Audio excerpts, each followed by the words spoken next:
Hello everyone, I am Ragvi. Hope you are doing good and all are safe. बहुत दिनों बाद The Edge Factor team is back in mood. तो आज का topic आपको title से ही पता चल गया होगा. इस टॉपिक को चूज करने के कुछ प्रैक्टिकल रीजंस है. ये सिर्फ यंगस्टर्स के लिए नहीं बल्कि हर एज ग्रुप के लिए इम्पोर्टेंट है. So without wasting any time let's get started. Stress, anxiety, depression, overweight, health issues and how can we skip corona virus. Regular life में हम अपनी फिजिकल हेल्थ और इंटरनल हेल्थ को बहुत ज्यादा इग्नोर कर देते हैं. I think this is barely any valid reason. Anyways back to the topic. जिसे बोलते हैं ना रामबाण, योग भी हर एक ऑलमोस्ट हेल्थ इशू का रामबाण है, चाहे वो इंटरनल हेल्थ हो या मेंटल हेल्थ हो. प्राउड की बात तो ये है कि योग हमारे भारतीय संस्कृति से ही आया है और पहली बार इसका जो मेंशन है वो ऋग्वेद में पाया गया है. इसके अलावा बहुत सारे ऋषियों ने इसके बारे में उपनिषद में लिखा है. 200 से भी ज्यादा स्क्रिप्चर्स में इसका मेंशन आपको मिल जाएगा. पर जो लोग इसे आउटडेटेड और ओल्ड फैशन मानते हैं उनके साथ में कुछ शेयर करना चाहती हूँ. तो जैसे कि आपको पता चल गया है कि योग का ओरिजिन इंडिया है, बट 36 मिलियन अमेरिकन योग प्रैक्टिस करते हैं. 2012 से 2016 में नंबर ऑफ अमेरिकन जो योग करने लगे हैं वो 15% तक इंक्रीज हुए हैं. पूरी दुनिया में 300 मिलियन लोग योग करते हैं. इवन अमेरिका में $16 बिलियन योग की क्लासेस के लिए इन्वेस्ट किए जाते हैं, उस पर लगाए जाते हैं. बट इंडिया में सिर्फ 11.8% लोग ही योग करते हैं. तो बाकी के 88% का है या तो वो हॉस्पिटल के चक्कर काट रहे हैं या नॉर्मल मेडिकल शॉप्स पे. और जिनको कुछ नहीं है उनको एक एडवाइस देनी है, prevention is better than cure. Taiwan की एक रिसर्च के अकॉर्डिंग 15 मिनट्स, सिर्फ 15 मिनट्स रोज एक्सरसाइज करने से आपकी लाइफ जो है, लाइफ स्पैन है जो 3 साल तक बूस्ट हो सकता है और 14% तक डेथ रिस्क कम हो सकता है.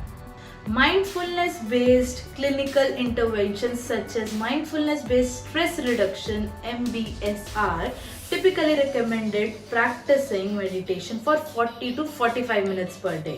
like 20 मिनट मेडिटेशन करना 2 बार दिन में can help you relieve stress.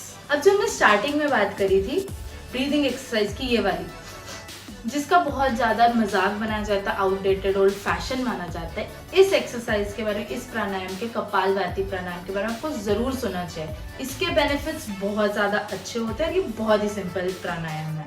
It prepares for advance प्राणायाम, यानी कि जैसे हम बोलते हैं ना वार्म अप करता है बॉडी को पहले, ये वही सिस्टम है कि पहले आप बॉडी को वार्म अप करते हो इससे, फिर आपको एडवांस प्राणायाम परफॉर्म करते हो.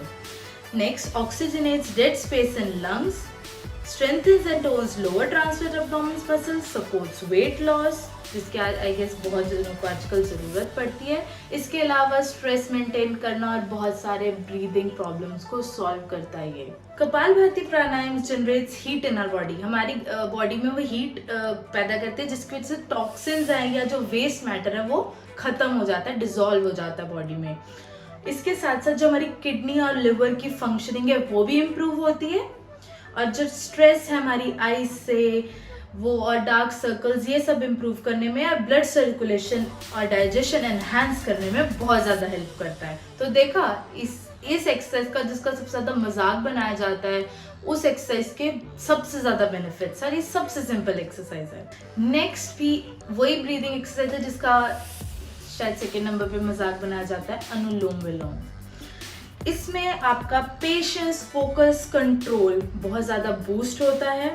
स्ट्रेस और एंजाइटी से आपको बहुत ज़्यादा रिलीफ मिलता है.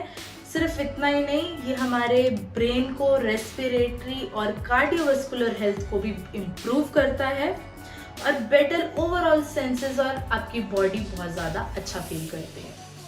ओम जो हम चैंट करते हैं, जिसको हम मेडिटेशन के टाइम बहुत बार हमें बोला जाता है ओम चैंटिंग किया करो, उसका एक साइंटिफिक रीजन है, उसका एक प्रैक्टिकल रीजन है कि क्यों बोला जाता है कि Om is not just a word. और इसमें जो वर्ड्स है ना, इससे आपके जो गले में वाइब्रेशंस आती हैं जिसकी वजह से आपके वोकल कॉर्ड्स में बहुत ज़्यादा फर्क पड़ता है, इम्प्रूवमेंट आती है.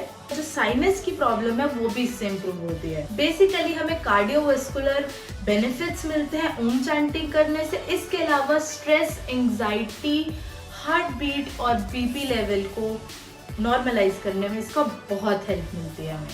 तो मैंने अपनी तरफ से आपके साथ इन्फॉर्मेशन शेयर कर दी है एंड आई विश जो 11.8 और 88% है ये दोनों रिवर्स हो जाए एंड सब लोग योग प्रैक्टिस शुरू कर दें। इसी के साथ आपको वीडियो कैसी लगी मेरे साथ कमेंट्स में शेयर कीजिए, वीडियो को लाइक करना ना भूलें और प्लीज़ अपने फ्रेंड्स फैमिली सबके साथ इस वीडियो को शेयर कीजिए और हैप्पी इंटरनेशनल योगा डे।